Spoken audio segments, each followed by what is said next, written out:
Well, so we start with the EGM. I'm of course very pleased with the outcome. I mean, it gave a clear mandate to the board to carry on the work of Durrell, and I'm looking forward to getting back to business as usual, doing our work to save species from extinction, but also building a lot of bridges with people. And so that certainly, what I can say about the last few months have been very difficult for a lot of people, particularly emotional for me, because it just seemed so wrong, the things that were happening.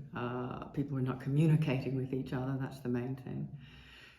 But now I think we're kind of at an inflection point. We'll turn back in the way that we should be going, and I hope with everybody pulling the same way. You've heard the phrase, we want all the arrows pointing the same way, and that's what we need to do from now. You spoke about the kind of, I think it was the early 2000s, and having meetings around your dining room table. Could you talk a bit about the evolution of Durrell and how it's grown in the past couple of years?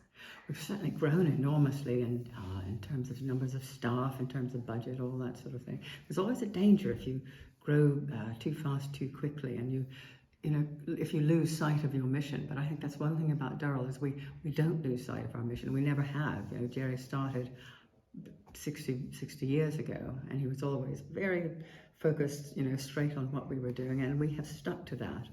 And so grown, higher budgets, more staff, more places we're working around the world, but still with the same mission to save species from extinction. And the exciting thing is that we are doing it in so many different parts of the world. Rewild Our World is all part of saving species from extinction. One of the exciting projects is the project up in Scotland to rewild a huge area up there. We're certainly carrying on with all our major work in, say, Madagascar, Brazil, the Caribbean, and it's just a really, really exciting time for Durrell. And I think our evolution has been, one great, big, fantastic going forward to try to save the planet. Yeah, absolutely. I think where I'm going with that is, how do you make sure that as Durrell grows, you don't lose sight of that mission and you keep everyone on board? Yeah. That's a very good question. As you get bigger, it really is easy to have what they call mission drift, and we've always guarded against that here at Durrell. And it depends on having a good, strong board, good staff who are absolutely on board and sitting around the dining room table. That's what we did so many years ago, and I'm looking forward to. I think maybe my dining room table is not big enough now, but we will. So we're working on this new strategy, or we've been doing the strategy called Rewild Our World. We will evaluate that and how well we've done. We will see how better the zoo can be integrated into it, and I think we should probably think of a strategy for the next 100 years. And how have you seen the balance shift between zoo and kind of Jersey-based activities and activities around the world? There has been I think there's not been a shift away from Jersey, only proportionately maybe. I mean, we've added countries and expanded our world operations, obviously, since Jerry started just here in Jersey. But the zoo has always been an integral part of the work overseas, whether it's researching the animals we have here and applying that information to their wild cousins, training people here, our staff, and then having our staff go out into the field. And that's one thing that just distinguishes Durrell, I think, so many other conservation organizations, is that our different arms of activity, whether it's overseas, whether it's science, whether it's education, breeding animals, they're all integrated. And it all actually started at the zoo. So that's why some people say, and I say, the zoo's the beating heart of Durrell. Yeah. One of the concerns that was raised with me, and I'm not going to go into numbers, but it's the idea that if experienced staff leave for whatever reason, you lose that expertise and you lose that ability to work in rewilding projects. How do you tackle that? That's a very good question, and as we all know, we have lost staff recently. We tackle it by hiring in really good people,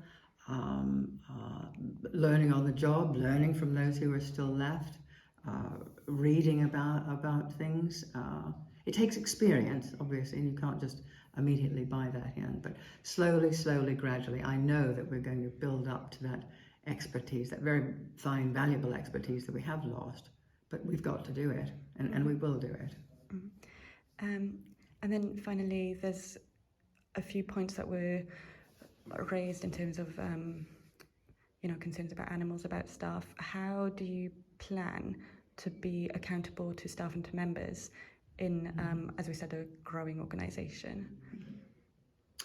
There are, accountability is absolutely vital, but I do think that we are accountable and have been accountable. There have been, over the past few months, there's certainly been robust procedures in place that have been followed. Those have been improved, though, and I welcome improvements. You can always do better, and I think we definitely have been doing better and listening better, and I kind of watch the space. I think people, as Jerry always said, he welcomed constructive criticism of the zoo, and I hope the critics, when it's constructive, when it's required, that we will continue to hear people's voices.